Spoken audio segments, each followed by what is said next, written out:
Selamat malam Bapak Ibu dan Saudaraku yang dikasihi dan diberkati Tuhan. Kita berjumpa lagi dalam renungan malam di hari ini. Kita yakini bahwa semua adalah karena kuasa Tuhan. Saat ini kita akan merenungkan kebenaran firman Tuhan. Namun sebelum itu mari berdoa.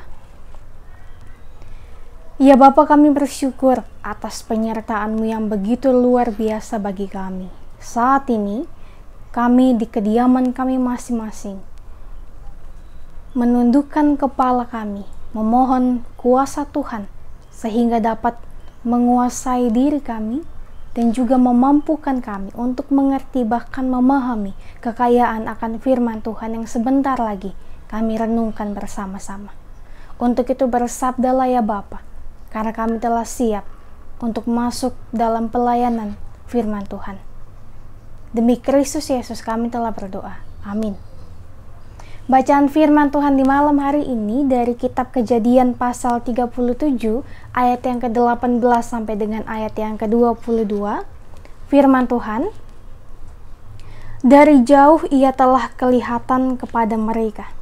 Tetapi sebelum ia dekat pada mereka, mereka telah bermufakat mencari daya, upaya untuk membunuhnya.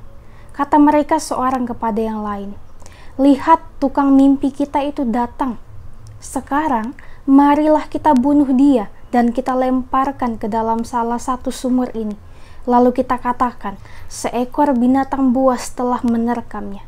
Dan kita akan lihat nanti bagaimana jadinya mimpinya itu. Ketika Ruben mendengar hal itu, ia ingin melepaskan Yusuf dari tangan mereka. Sebab itu katanya, janganlah kita bunuh dia. Lagi kata Ruben kepada mereka, janganlah tumpahkan darah, lemparkanlah dia ke dalam sumur yang ada di padang gurun ini, tetapi janganlah apa-apakan dia. Maksudnya hendak melepaskan Yusuf dari tangan mereka dan membawanya kembali kepada ayahnya. Sedemikian jauh pembacaan firman Tuhan kita di malam hari ini. Terpujilah Kristus, haleluya. Salam sejahtera Bapak Ibu dan Saudaraku yang dikasihi di dalam Tuhan Yesus. Perenungan firman Tuhan kita di malam hari ini adalah kelanjutan dari perenungan firman Tuhan di pagi hari tadi, yang masih menceritakan mengenai kisah Yusuf. Dan pada saat ini kita kembali mau diperlihatkan bagaimana kuasa Tuhan kembali bekerja dalam kehidupan Yusuf. Bagaimana kita melihat bahwa apa yang telah direncanakan Tuhan tentu tidak dapat diganggu gugat oleh manusia. Walaupun kita telah merencanakannya sedemikian mungkin, tetapi jikalau Tuhan tak berkehendak, maka tentu itu tidak mungkin terjadi. Nah Bapak Ibu dan Saudaraku yang dikasihi Tuhan, kita kembali melihat bahwa saudara-saudara Yusuf memutuskan untuk melakukan kejahatan, yaitu membunuh Yusuf, karena mereka meyakini bahwa ayah mereka, Yakub, hanya menyayangi Yusuf, dan juga karena mereka sangat tidak menyukai Yusuf. Ia menganggap bahwa Yusuf terlalu sombong karena memberitahukan mimpinya bahwa ia akan menjadi sosok pemimpin di masa depan. Ini tentu menyakiti hati saudara-saudaranya, tetapi kebenaran firman Tuhan memang terkadang menyakiti beberapa orang. Tetapi itulah yang hendak Tuhan nyatakan bagi kita sekalian, walaupun sakit. Tetapi kalau itu yang dikehendaki Tuhan, maka itulah yang akan terjadi. Sebagai manusia yang percaya dan patuh kepada Tuhan, kita harus senantiasa mengikuti apa kehendak Tuhan. Kita senantiasa harus bersyukur, karena Tuhan tidak selamanya akan memberikan kita yang namanya kegagalan, duka. Dan pasti akan ada masanya Tuhan akan memberikan kita kebahagiaan dan sukacita yang penuh. Dan kebenaran firman Tuhan di pagi hari ini mau memperlihatkan kita bahwa iri hati, kesombongan, ataupun yang namanya ingin menang sendiri, rasa tidak suka, kebencian, membuat seseorang dapat berpikiran yang tidak baik, akan menghalalkan segala cara untuk menghilangkan, menjatuhkan orang yang tidak mereka sukai atau orang yang mereka benci. Ini adalah hal yang tidak baik, untuk kita terapkan dalam kehidupan kita, Bapak, Ibu, dan saudaraku. Karena kejahatan ego diri akan membuat kita semakin jatuh ke dalam kegelapan. Seperti saudara-saudara Yusuf yang telah diselimuti oleh yang namanya amarah dan juga ego.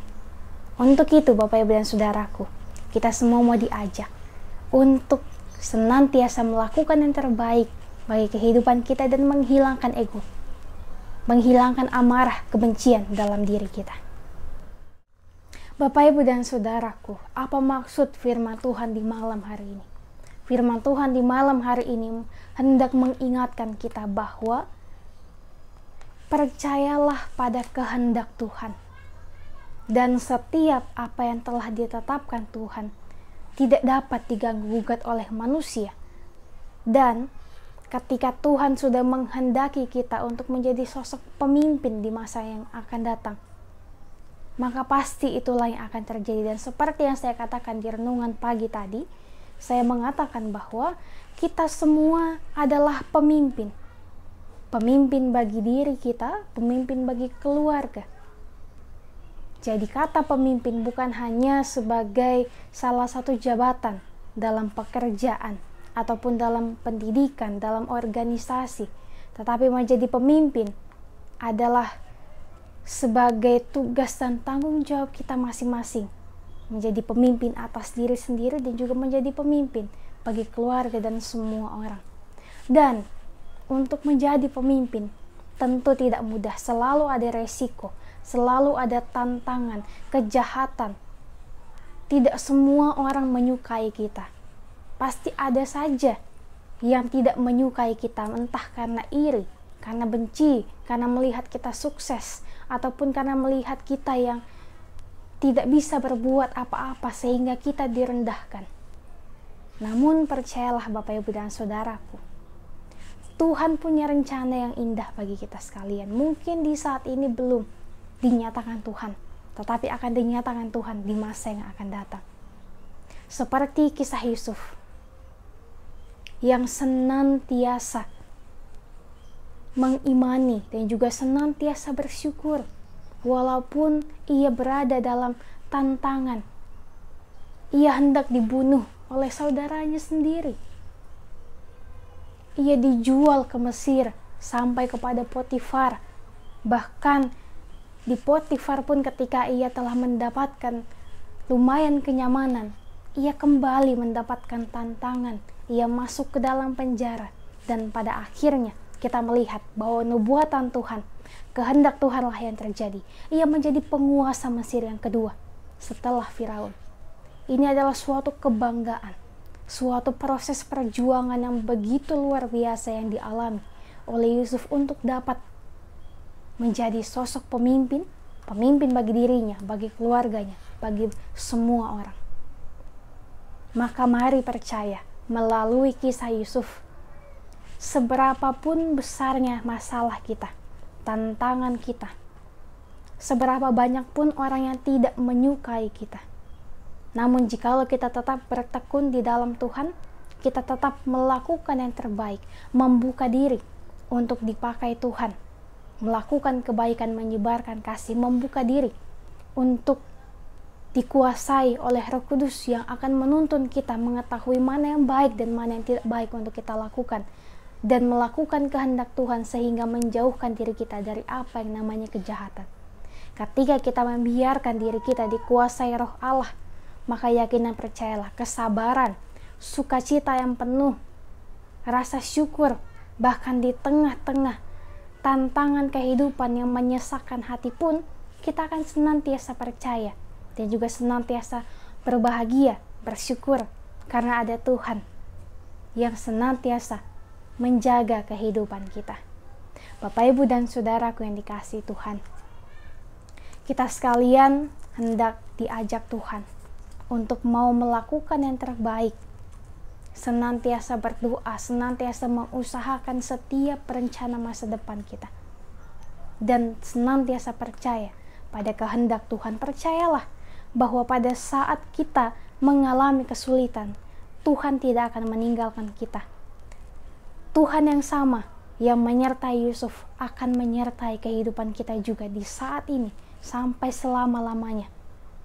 Tuhan ada dan siap sedia untuk menolong dan menjaga kehidupan kita. Kiranya kebenaran firman Tuhan ini membuat kita senantiasa percaya bahwa Tuhan senantiasa menjaga, senantiasa melindungi. Walaupun kita mengalami duka, tetapi percayalah itu adalah proses untuk mendewasakan iman kita di dalam Tuhan. Terpujilah Kristus, amin. Mari berdoa Bapak, Ibu, dan Saudaraku.